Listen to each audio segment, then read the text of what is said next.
Hello everyone, and welcome to Program Your Life. So there's a lot of chaotic things going on in the world and probably around you right now. I can say this for myself, just going through day to day, there's crazy things going on with the family, work, and everything else. However, I'm still able to kick back and feel good. Now, a lot of people might wonder why. It seems to be in this society, especially in a lot of different societies, that it's encouraged to feel stressed, overwhelmed, have too much work. Oh man, I don't know what to do. Everything going around me is just making me tired and frustrated. That's okay. But if somebody's feeling happy, if somebody's feeling laid back and chill and everything is good, well, that's a little bit surprising. Why do you feel so good? Here's Dr. Wayne Dyer on how to feel good when everything around you is just going crazy. But feeling good is perhaps the most important thing that I can talk to you about here in cleaning up this link. If you open up the Torah, this ancient spiritual text, the Old Testament, and go to the very opening lines, Genesis 1:1, it says, what? In the beginning, God created heaven and earth. Pretty simple. God is infinite.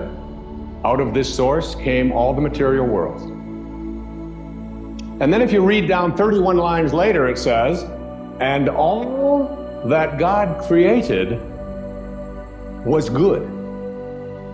So good and God are synonymous, aren't they? Good and God, just an O, just one extra O. So that when you say, I want to feel good, as you'll see as this program unfolds, you're really saying, in a way, I want to feel God. I want to feel whatever this beautiful source of all, this divine mind, this source of all things, I want to feel what it feels. Now you might say to yourself, yeah, it's easy to say I want to feel good, but how can I feel good when so much around me is bad?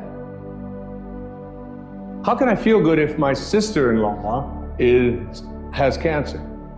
And how can I feel good if I know that over on the other side of this planet there are people who are starving to death? And how can I feel good if there are people who are poor and I have money, and there are people who are starving? And how can I feel good when my children act in the way that they act? Or how can I feel good? And I suggest to you that when you say I want to feel good, what you're saying is I want to feel God. I want to feel this. I want to connect here. And I want to offer this to you as a very important and powerful piece of advice that came to me years ago. You cannot get sick enough to heal one person on this planet. And you cannot get poor enough to make one person wealthy on this planet. And you cannot get confused enough to unconfuse one person on this planet. No amount of your feeling bad, when you say feeling bad, what you do is you lose your connection to source. And when you lose your connection to source, what happens is you create something called resistance. I can't do this. It's not possible. I don't deserve it. It's just not something that I can do. And when you create this kind of resistance, you have emotions. And these emotions become sadness, fear, worry, anxiety. And what I'd like to offer you is a way for you to use these emotions that you are experiencing at any time in your life and use them as a system, as a barometer, as a guidance system to say to yourself, what kinds of thoughts am I having that are keeping me from being in rapport with this field of intention? And at any moment that you're not feeling good, you are attracting exactly the opposite of what it is that you would like to attract into your life. You are using this as a way to keep yourself from feeling God or feeling good. If you are listening to the news, and the news is filled with all of the reasons why you should be depressed, and it's not an accident that then they are sponsored by all of the reasons why you should take these narcotics or these pills or whatever it is in order to get over. So here's some depression, and wait a minute, we'll be right back. Here's a way out of it, okay? I'd like to say to you here that my idea about connecting to intention has certain obstacles to getting there. And I just want to very briefly go through what those obstacles are and then move into what it is that you need to do to understand what this field looks like and what you can do to stay connected to it. Keeping in mind these words, I want to feel good. I know my beautiful daughter, who will be singing in a little while, Sky, she was working on a music project. And she had come to me and she said, when she was going to school at the University of Miami, and she said, Dad, would you mind if I dropped out of school?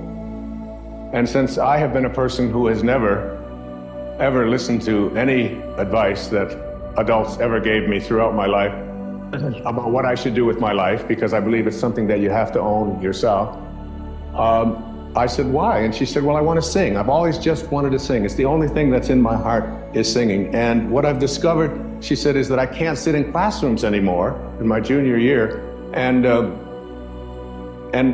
be told how to sing by people who are not singing. And she said, I also don't want to study theory any longer. I want to sing. I just feel it in my heart. I said, that's great. I said, I'd like to take you with me when I talk all over the country, all over the world. And I'd like you to sing for me, because I'm always so proud to have her on stage with me, as you'll see why shortly. And I said to her, I said, honey, but what you got to do is perhaps put together a project, perhaps put together a CD, get some way that you can come out and sing at the talks and include on this some of the music that is relevant to what I speak about. And she said, okay. And I was over on Maui and I was writing. And she called me, she said, Dad, the problem is that the musicians that I need to be able to do this are not available. And you can't get them. And I said, Sky, you've got to contemplate yourself as surrounded by the conditions which you wish to produce. Don't think about the musicians as not being available. Contemplate yourself surrounded by the musicians, and you'll see that when you reconnect to this source will provide. It always does. It's an unfailing system. It's fail-safe. She said, all right, Dad, the door, you know. She called me back the next day. She said, you're not going to believe this, Dad. I did what you said last night, and all the musicians are available. I just can't believe it. She said, they called the ones that I wanted, especially they had a cancellation on something. She said, the only problem is that the studios that I need in order to be able to record it isn't available. There's no studios available in any place in South Florida, and I wanted to go and I want to get this in, and I had given her a deadline of like 4 days to get this done, an entire CD. So she called me back and she said, how do I get a studio? I said, Sky, contemplate yourself as surrounded by the conditions which you wish to produce. The law of flotation was not discovered. All right, I got it with the flotation, okay? She called me back the next morning. She said, Dad, it's a miracle. The obstacles that we have to creating what we want very often are in the ways that we perceive ourselves as disconnected here. And every thought that you have that says I can't do it is resistance to connecting to source. And every thought that you have that says it's never worked before, that's resistance to connecting to this source, to what is being, what I call vibrating to source energy, getting back to you, having your desires, what you want to create in vibrational harmony with this highest energy in the universe. Hello and welcome back, everyone. So I hope you found that great, but mostly good, because God is synonymous with good, as he talks about. Now, the interesting thing is, why should you feel good when all this crazy stuff is going on around me? Because a lot of times we're trying to change the external. I talk about it a lot on this channel. I always try to change the external. I always want to try and mend the chaos around me. But I want to mend the chaos in here first by feeling good. And once I change what's going on in here, the outside world will change. That is really the key. Changing on what's going on in here. Pressing my subconscious mind and feeling good. And by feeling good, hey, when everything around me is going bad and I'm feeling good, I'm able to change those circumstances, as it may be. So I hope you found this helpful. If you did, make sure to subscribe, and I'll catch you in the next video.